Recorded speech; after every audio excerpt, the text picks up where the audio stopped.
Good morning, everybody. How's everybody feeling? Happy Black Friday. I don't know if all y'all are buying into the marketing ploys. I guess there are some discounts going on out there, right? So y'all be safe while y'all shopping. Don't, trample over each other trying to get a $200 flat screen TV. It ain't worth it. All right. These days, man, I do most of my stuff online. I ain't gonna lie. But look, we have a update in the whole Diddy case when it comes to his bail hearing, his bond. Will he be released? There was some very, very strict stipulations that we reported on for the last stream regarding Diddy about the terms that they were going to release him on to his 3-bedroom crib in New York. No phone calls, like 24/7 surveillance and security around him and all this type of stuff. And I don't want to stretch and say like shit, they make it outlined like that's gonna feel like jail too. You'd rather be outside than in there where he is in MDC Brooklyn, right? But that's a $20 bet I would have lost. The same way I thought that he was going to get bail the first time when he first got apprehended and the indictment initially came down. You know what I was thinking about? I said, he ain't no flight risk. Diddy ain't going nowhere. Diddy got money, power. He's very, very known. One of the biggest celebrities in the world, household name. He ain't going nowhere. All this, oh, hey, Diddy, change your face and go to Bali. No, he's gonna fight this. Like, trust me, he ain't giving up on his partying. He wants to beat this case and get right back to doing all the stuff that he's doing. I was wrong. Last week, when they said this week he would be facing the judge again for the third time for a possible bail or bond. I said, man, a little $20, $50 bet maybe if one of my close peoples hit me up. I'll take the bet. I ain't a big gambling man. I'll do it for the fun, see what's going on, because I thought the whole rating of his jail cell would be very, very significant. His defense, the way that they went after that, the legal pad, it was written legal on top. Why did they flip the cell? I thought it was supposed to be for all the inmates. So then why did you go after stuff that wasn't necessarily contraband, like his legal notepad? Was it attorney client privilege paperwork? Who went into the cell to actually take pictures of the notepad? Was it just the random, CO that was flipping cells? No, it's the person that's actually assigned to Diddy to monitor his communications and his phone calls. And I was just like, man, the defense is mounting up some stuff that looks ugly on the jail, looks ugly on how the man's being treated. I'm not trying to say what he deserves and what he doesn't deserve. Hey, we're figuring all that out as we go, right? But when you got a defense and when you got these type of claims, ugly is ugly, right is right, wrong is wrong, situation is situation, they're gonna have this ammo to walk into the bond hearing and fight with to get this man outside, until as he goes through trial. It's a $20 bet I would have lost. Nobody took me up on it, so I'm good. $20 richer today. Let's look at some of the details why he was denied. Sean Diddy Combs will not be reunited with his family in time for Thanksgiving. No, the embattled rapper and music mogul who's been sitting in the Metropolitan Detention Center on federal sex crimes charges since he was arrested in September. He will be... Man, don't be calling Diddy no damn rapper still, okay? Mogul, ex-rapper, businessman, brand marketing genius, all type of stuff. Ain't rapping no more. I don't be doing that stuff. Rapper. Don't you be hating when they do that shit on the news? A rapper has been found. Like why gotta be out? I ain't never heard like a pop star has been grabbed or you know what I'm saying? I never hear that. They love that word rapper as if it's its own category to describe somebody and just I don't need to go down that road. We can leave that for another one. Sitting there now, what seems to be indefinitely. Why? Because he has just been denied bail by Judge Arun Subramanian. This is the current judge overseeing this case. This judge had not decided this issue yet. He held a hearing on this last week where both sides presented evidence and arguments back and forth for why Sean Combs should or should not be granted bail. And we just got this decision. So I'm going to go through this order by Judge Subramanian right now. It was released right on Thanksgiving Eve, right at the end of the day on Wednesday. It reads, the court has evaluated each of the factors that it must consider under the relevant law. 1, nature and circumstances of the offense charged. 2, weight of the evidence against the person. 3, history and characteristics of the person. And 4, nature and seriousness of the danger that would be posed by the person's release. History. I don't know if like y'all, but for me, the one that jumps off the page right there the most is the history of the individual. For example, man, like God forbid any of us get arrested, right? Let's all stay out of trouble, man. God forbid. Get arrested. You got to go see a judge. What's the judge going to look at? Priors. Priors as in prior history. You have any past felonies? You have any past charges? Anything related to this particular arrest right here? What's going on in your background? I mean, even we don't even have to use getting arrested. Like walking, depending on the state that you're in, you walk into a store to buy a legal firearm, right? What do they have to look at? Your past, your background. I think we are focused so much on just Diddy right now as of 2024, which doesn't look good, especially because of the Cassie video, right? But his history, if the prosecution continues to come to the judge and come to the court and outline the man's history, you have years and years and years of violence and behavior and past situations. I'm not just the shooting with Shine, who happens to be on a promo run right now, talking about his dealings with Sean Diddy Combs and the shooting the night in question. Shine is everywhere. He's got a new documentary out. He's over here in the States now. I just seen him on the homie Math Hoppers MEO joint. You know what I'm saying? But all of that is being brought out. I mean, we could find little small videos of like on him on Halloween almost getting into fights and whatnot. And then we don't even hear about the arson, right? Isn't that in the initial indictment? So you got the sex trafficking, you got the Cassie situation, all that. But arson was in the initial indictment, right? We're not even really hearing about that. It's like, what is that? Like another spade that they just hold it in their hand to play whenever? Oh yeah, don't forget, people. He allegedly blew up people's cars before behind the same person who was the key star of this whole indictment, Cassie. Like the man's past, and this is the thing. This is why I always used to say, OJ, as well as anybody else in this scenario, if you go through something major, the immediate response afterwards is supposed to be to sit your fucking ass down. If you go through something and you luckily, you get by, or you get called deemed innocent, or you survive with your life, critical major situations, those got to be some of the best teachers, some of the best opportunities to learn life lessons. I get it. We go through day by day. It's a mundane lifestyle. Some of us are on these hamster wheels. It feels like the Matrix.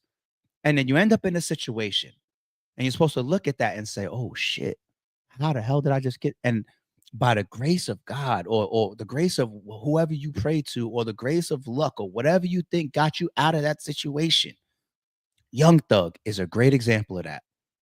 You know how we're all going to feel if, God forbid, we see Young Thug back in handcuffs 6 months from now from like doing something stupid, like let's say threatening somebody online, right? Or putting in, a text message to somebody to say, yo, go slap him around, right? Where it's just like proof of him engaging in something directly or indirectly violent. Like even Brian Steele will look at him like, nigga, like, well, he wouldn't say the word nigga, but but it's like, what the fuck are you doing? And it's like Diddy's been there. And I think that the shooting at Club New York is like a big example of that. People, Diddy is not in the fucking mafia. Well, that's my guess, right? Behind the scenes, man, these days, you just never know what people's associated with. But dude, you're not a mafia boss. You're not John Gotti. You make your money, most of it, as we see and as we understand, legitimately in the music industry as well as other industries that surround it. Liquor industry, music industry, do some television here. Everybody sees how big Ciroc was for him, right? You're not making money off of violence. The moment you go through that situation with Shine and Club New York, everything else should be clean. We can look down the line of Diddy's history, and this is when we start to question people. It's just like, yo, you were power hungry, or you thought you was really above the law, right? How about even things like beef? If I lost my best friend Biggie to gun violence in the middle of a rap beef, And I get out of that. Not only was I spared my life out there, Suge should be thinking the same thing, right? And he's in jail right now, right? But and you see what he ended up involved with that got his ass there. It all aligns with the same point that I'm making. I just lost my best friend. And even if it wasn't my best friend, right? Even if you was just on some old like company man shit, business is business shit. Okay, you're cash cow. You're number one artist. He lost his life in the middle of all this shit, regardless of bounties that's being put out on chains and whatnot, or what your involvement is. The moment that happens, the moment that dust settles, the moment that's over, and everybody allows Diddy to get back to his fucking white parties and his yacht fucking parties and gets back to his natural, regular life, you are supposed to sit the fuck down. I will never beef again. I will never rap beef again. I will never argue again. That's how it's supposed to go, right? We all make mistakes. We all learn lessons. But what the fuck do you do after that? You walk back into the club New York again, talking about like, all right, what do we need to shoot up this time? That's the mentality I feel like eventually. It's just like, all right. I didn't even plan for that point right there, but let's get back to the video. And it also says that the court has also reviewed the information submitted by Combs and the government across all three bail hearings in this case. As you remember, Sean Combs was denied bail both by a magistrate judge and a district court judge. Judge Subramanian writes, the court finds that the government has shown by clear and convincing evidence, so that's the standard, that no condition or combination of conditions will reasonably assure the safety of the community. In support of this finding, the court provides the following reasons. Now, first, Judge Subramanian goes through the allegations in the indictment to show how serious this is. And it reads, the indictment charges Combs with serious and violent crimes. And by the way, we remember he's charged with racketeering conspiracy, sex trafficking, and transportation to engage in prostitution. Subramanian writes, it alleges that for decades, Combs abused, threatened, and coerced women and others around him to fulfill his sexual desires, protect his reputation, and conceal his conduct. To do so, Combs relied on the employees, resources, and influence of the multifaceted business empire that he led and controlled, creating a criminal enterprise whose members and associates engaged in and attempted to engage in, among other crimes, sex trafficking, forced labor, kidnapping, arson, bribery, and obstruction of justice. There goes the arson. To talk about more of the allegations. Judge Subramanian writes, the government has presented direct evidence of Combs' violence. And what he cites is the 2016 videotape where Sean Combs is purportedly beating his ex-girlfriend, Cassandra Ventura. That video was killing him. So they're turning over evidence to remind the judge, you know, how much of a threat they're still constituting Diddy as if he was to be granted bail. And when you get to the violent piece, what the fuck do they turn to? Cassie, I'm telling you, she's getting her payback and then some. In a hotel hallway. This was published by CNN several months ago. This has been a big piece of evidence in this case. We've talked about it extensively. And remember, Cassandra Ventura is the one. I think before this trial is over, we gotta know how that video came out. Whether it was the government, whether it was Cassie, whether it was somebody in Diddy's camp, whether it was just somebody from, I don't know, the hotel, whether it was an extortion attempt. Hey, man, give me $1 million. I'm gonna get this to TMZ or word. Okay. We gotta know, man. I mean, if he gets found guilty and if this man gets awarded, not awarded, but if he gets given time behind this whole thing, this whole indictment, we're going to look at the middle of it and say, Cassie, of course, but Cassie and the video is what did it all. The whole downfall of Diddy. And even to think about that, that's kind of crazy to just vision that for a second. If you're running down the damn hallway with a towel, and this is old news, but it's just making me think about now his third bail being denied and all this. It's like if you're running down a hallway with a towel, that means you must have been in a comfortable situation while you was in your room, whether you was asleep or you was handling your business, or you and your lady was getting it on or whatever, or even if there's other people in there, who knows? I don't know, right? But you had to be in a comfortable situation if all you have going on right now is a towel. And damn, like what type of relationship and what type of situation and how much drugs or how mad are you allegedly in this given moment for you in the hallway to like just think.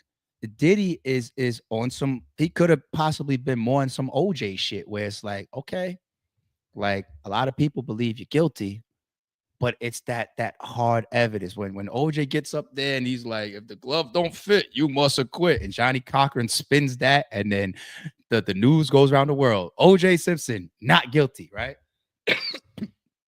To me, it's just like Diddy knows, people around him know all the shit that he has done, but the video, there's no way around it. There's no way around it. So everybody got to just retract, like Jay-Z and all the friends, just retract into the bushes, French, just quiet, just. That's all you got left. Who initially filed that lawsuit against Sean Combs back in November of 2023, got the ball rolling with all the other lawsuits and also all the criminal charges. But he not only cites the 2016 video to show his propensity for violence, but text messages between Combs and victim one. Now, we believe victim one to be Cassandra Ventura, but it reads, my bad. Text messages from the hours and days following the 2016 Intercontinental Hotel incident say, I have a black eye and a fat lip. You are sick for thinking it's okay to do what you've done. I still have crazy bruising. From there, Judge Subramanian also says there is evidence supporting a serious risk of witness tampering. For example, Combs initially... Before I go to the witness tampering piece right there, I'm not saying this for Diddy. I'm saying this for general. I don't like that evidence is being used that isn't in that specific case that isn't from Diddy. Reason being is you could be set up. If somebody's disgruntled or somebody's upset, all they need to do then is send you a text message from their perspective, or they could just make something up. Right? I have a personal situation about that. I'll save it for another video. A very, very interesting story involving what sometimes people will text you, right? People will tactically text you things because they're looking to get a record or a screenshot or proof of something that's in their favor or from their perspective, right? Now, what if Diddy doesn't even reply to that text message? Like, we obviously see the video, so we know the truth, but what if we don't see the video, right? Now, what if Cassie sends him a text message saying, hey, man, that's messed up. You blacked my eye. You busted my lip, right? And what if it didn't happen? I'm just talking about outside of this. This is why people got to be very careful with text messages. If I get that on my phone, right, even if I am guilty of it, right, and I never would be. I've never hit a woman and I never will.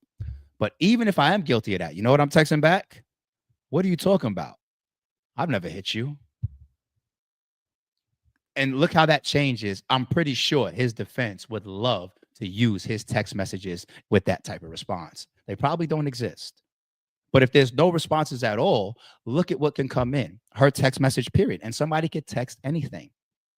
If a woman, it leaves your house, like I'm not even going to say dude's name, but it's something that came out this year. I'm not even going to say his name out of respect. Celebrity news, right? There was allegedly a train that was ran on a woman while she was drunk and she came over to visit a dude, right? And the criminal charges were thrown out because the videos were shown to the police and, they deemed it not something that they would proceed to prosecute, right? They went over initial evidence, took some statements, looked at the footage and said, all right, like it is what it is. The lady later on came on with a civil suit, right? But imagine if that whole situation was legitimate. You are just a woman that came to a crib to see a guy. There's a couple other guys there, y'all drinking, whatever. And y'all consensually all orgy, sex, train, whatever, right? But what if you happen to wake up in the morning of your more sober mind and just like be disgusted at yourself? Like, damn, I really came over here for one guy and I let 3 guys hit. I don't remember a lot of this. So the moment that I don't remember a lot of this turns immediately into the R word. Okay, hold on. I'm filing a suit, right? And technically, it was consensual, right?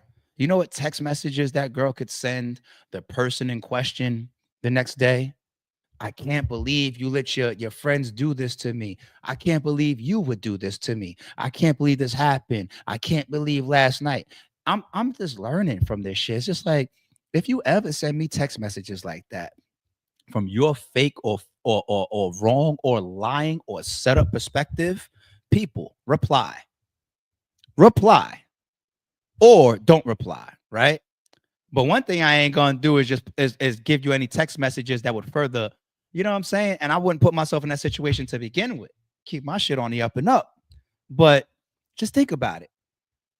When they're trying to prove his violent nature, her text messages came in. Where's the defense's text messages?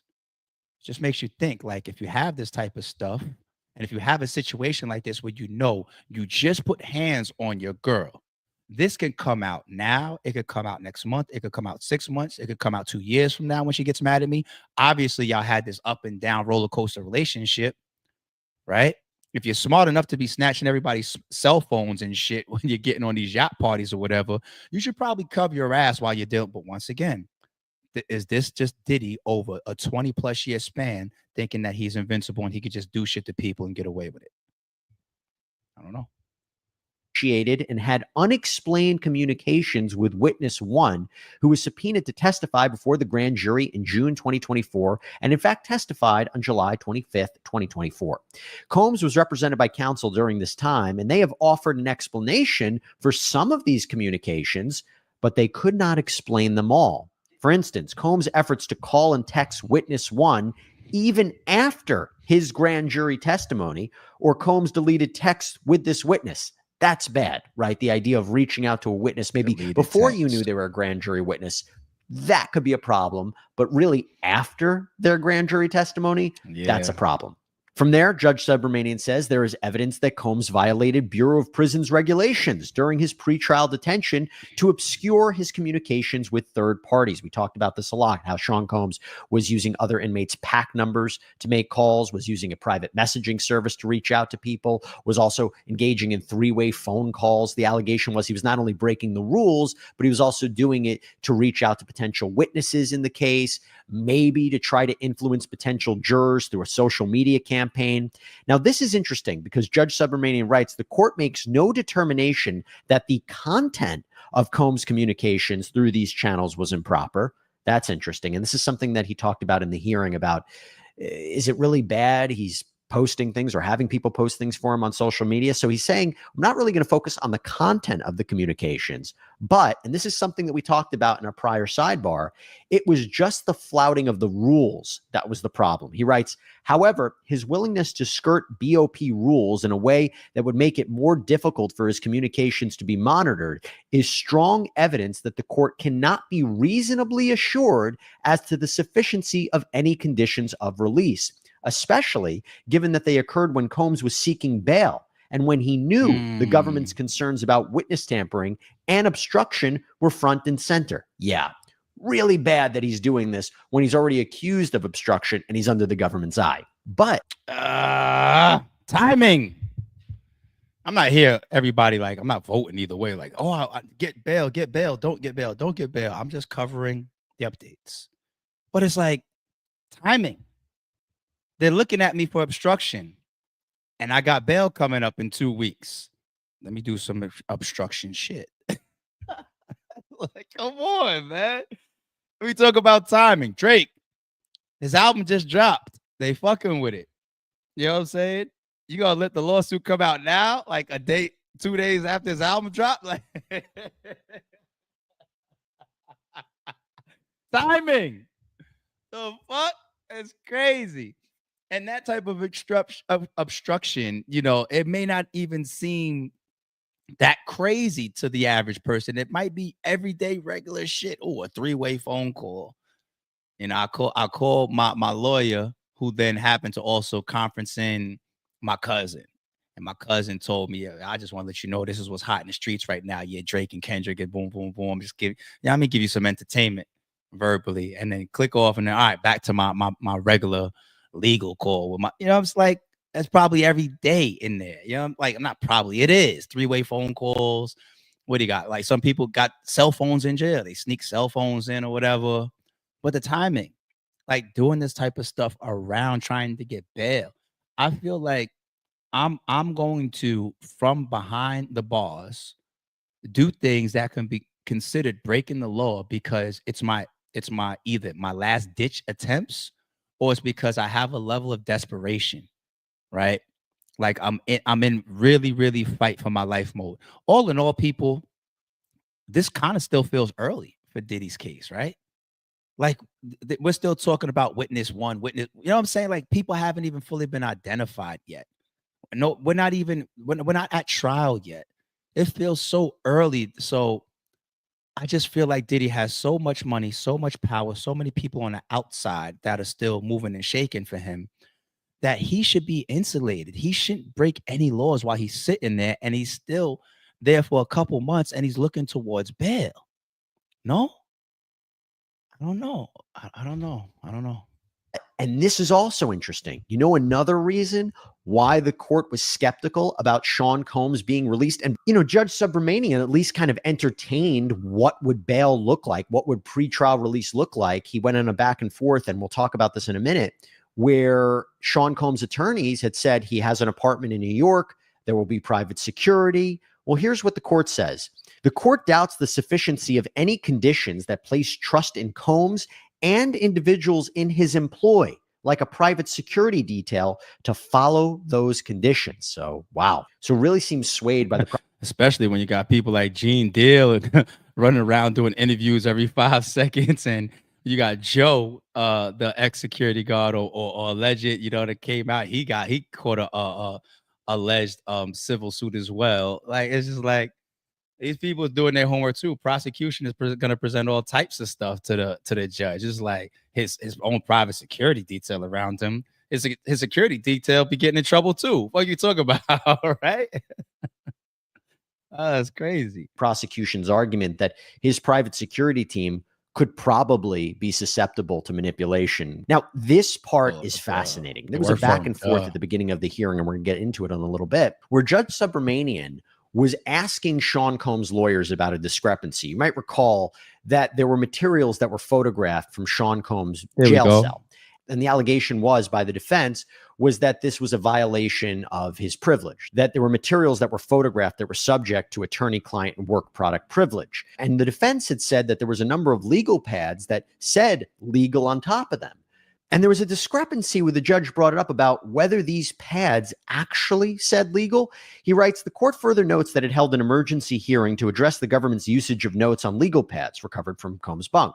At that hearing, defense counsel advised all these legal pads say legal. Yes, they're marked as legal.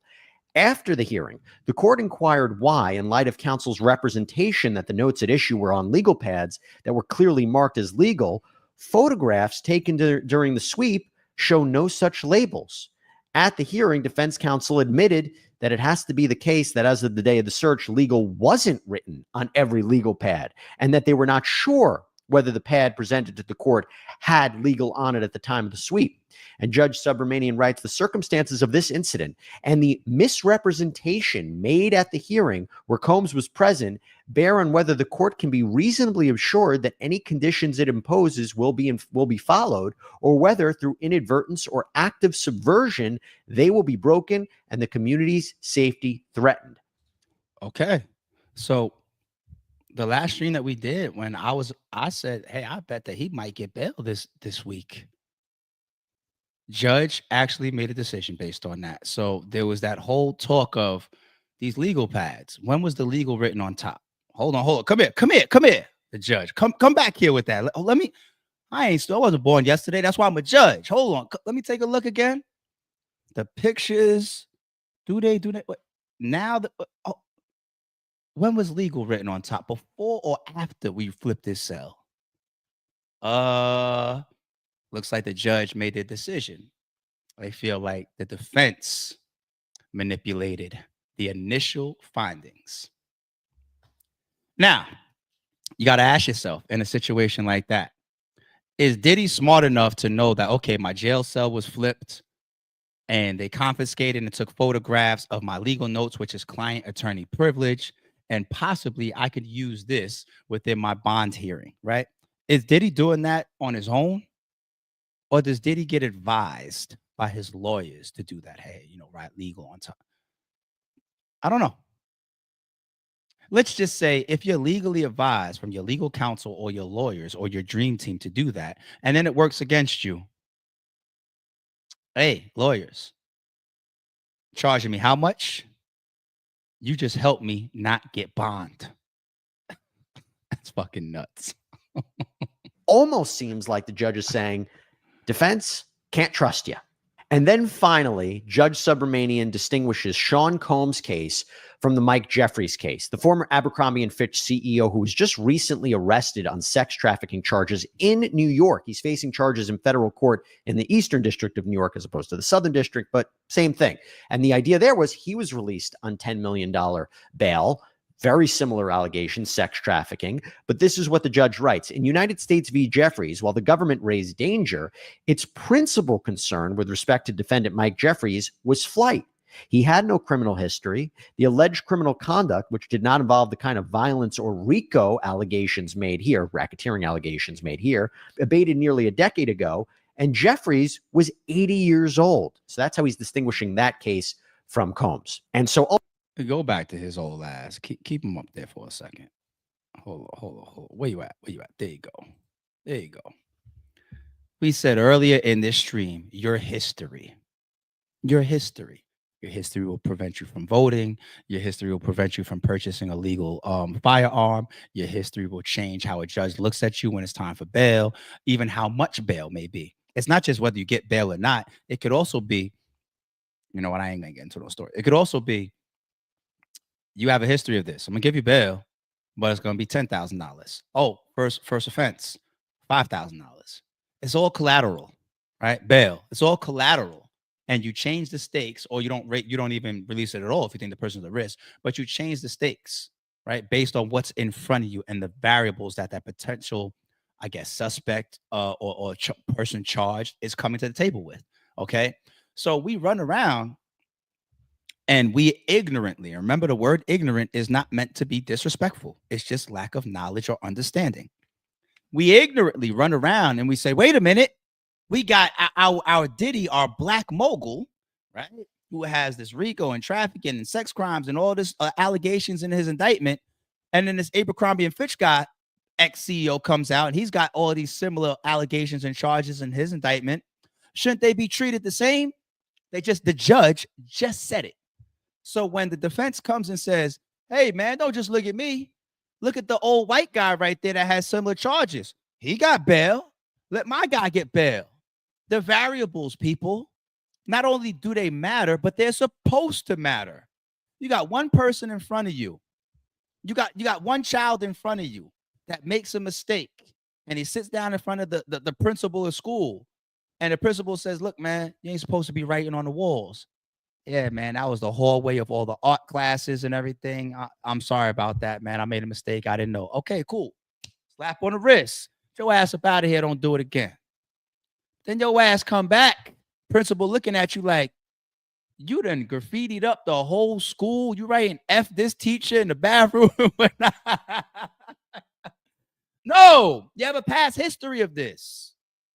I know it's a very simplistic, childish example, but that's for the dummies. And some of us, including me at times, are ignorant, where we just make it black and white. We even want to make it racial. Yo, the white guy got bail. How come the black guy didn't get bail? The white guy, this is his first shit and don't got no history of violence, don't got no felonies, wasn't involved in no club shootings, doesn't got videos of beating women up and all this type of shit. Is it slapping people around? He doesn't have arson and Kid Cudi and all these people want to talk about he blew up my car and shit. Not involved in shootings and his best friend getting killed and all. No, this Abercrombie and Fitch guy, he might be dirty as shit. He might be guilty. He might deserve his day. He might. But bail is being established also, as well as the variables that's in front of me, which are tied to your past. You're here for a second or a third degree murder. You beat 4 or 5 murders before? Rest in peace. This is why we're so pissed at the Pat Stay shit. Because the person had a history. And that's where the family and the friends and the loved ones come out and we start to say, hold on, why was the person even out? You get it? Why was the person even out? And that's what can happen with Diddy. Goes outside, he makes bail, he breaks the law, he witnessed tampers, he does some shit. The prosecution, the government, they all look at the judge and they say, we told you. Not only did we tell you, we showed you. He's been on this type time. He's got all these situations. Look at the damn video. You don't think he's a threat? Versus looking at this 80-year-old Abercrombie and Fitch guy. Show me his past. defense. My client, has never been in trouble before. Who? My client? We're already pleading not guilty. My client, 80 years old. My client ain't obstruct no witnesses or nothing like that. My client, okay, bond. It's not racial. It's not racial. He might be just as disgusting as the next man that gets found guilty correctly. But we gotta be realistic. We gotta be real, people. That case from Combs. And so ultimately, he denied Sean Combs bail. And right now, it seems that the only other option for Sean Combs will be to try to appeal this to the Second Circuit Court of Appeals. They had originally appealed it up there, but they put it on pause so they could actually go back to Judge Subramanian. But now that has been defeated for them. Now, we actually did a full breakdown of the hearing from last week where the judge considered arguments from both sides. So let's play that for you right now. This could prove to be a very interesting. I'm gonna let that go. This could have been a 10-minute live. We could have just talked about the update and said, look, one of the biggest updates in Diddy's trial is whether he's gonna make bail this week or not. No, he didn't. This is what the judge looked at. But there's just some pieces like I'm learning just like y'all from these situations. Not only am I learning just from the sake of like from a podcasting standpoint, but I'm trying to, they say the best way to learn mistakes is not of your own, right? So if I see this person walked in there into that building and came out with one less arm, you want me to walk in there next? I'm sorry that happened to him, but I'm gonna learn from his fucking mistake. You know what I'm saying? Y'all do it every fucking day. Y'all be on the highway, y'all be speeding and shit, or y'all be over the speed limit. All right, take care of y'all. So be careful out there, people. Y'all be over the speed limit, and then you pass somebody that got pulled over. That reminds your ass. You know what? Let me slow down about 10 miles. Because you learn it from other people's mistakes. You know what I'm saying? And that's another reason why I think this particular live is going now towards 40 minutes. Because I do the matrix thing, man. I'm staying connected. I believe in being a student for life. I want to learn for my own sake of education and knowledge, worldly knowledge. I don't mind having, especially at this point in my life, way more worldly knowledge and street knowledge than book knowledge at this point in my life. I don't mind at all. And so I'm just matrix downloading. And then also it helps us to maybe remember a couple things and keep our asses out of trouble and avoid, you know what I'm saying? You only live once, man. So we want to be able to live as best as possible. So don't think I'm just up here, just exploiting celebrities. Podcasts tend to do that. And some people will get their ass exploited up here, right? But the general personality of me and this podcast is we learning along the way as well. We building, you know what I'm saying? We seeing new shit in the world. The world is evolving, the world is changing. You know what I'm saying? We got robots walking around now and shit. I mean, they've been, but we gotta keep our eyes on shit, man. I'll end it like this, man. Look, we are it's November 29th. It's Black Friday. And so we got another month. We got December. So the year is just about over. Man, if I was able to petition or if my voice was heard at that level, which it is not, you know what I asked for at the top of the year? I would ask for another Cat Williams interview and pay that man as well. Go and give him his 100, 200, 300, because Shannon Sharp, not only did he make directly from that interview probably a million plus, maybe even a couple million, but his platform went from here to through the roof. So all the money that he's made all year from all now follow-up interviews, spawning off of the viewership and the smash of that Cat Williams shit, he's made all this other money now, right? So somebody go ahead and cut a check to Cat Williams. But man, when we talk about the us now looking behind the curtain with UMG and Spotify and Drake and Kendrick and their beef and Diddy and all this big news and major stuff that's coming out, Cat Williams was just crazy with all of this, man. And we're not gonna take him as crazy. If he kicks off the year with an interview, we're gonna be there just like this. And everybody just gonna hope that they don't get mentioned in it because the motherfucker was prophetic. But give me that and an Uncle Murder good wrap up, and I'm good. All right, y'all. Enjoy y'all Friday. Be safe. Don't confuse silence with work ethic. I'm a boss, making decisions my first fetish. The verse cherished is perfect, that's a reverse blemish. I dropped it, connected the block, learn Tetris. This is the Sorry Street Podcast. Welcome to the house of. And shout out to the members.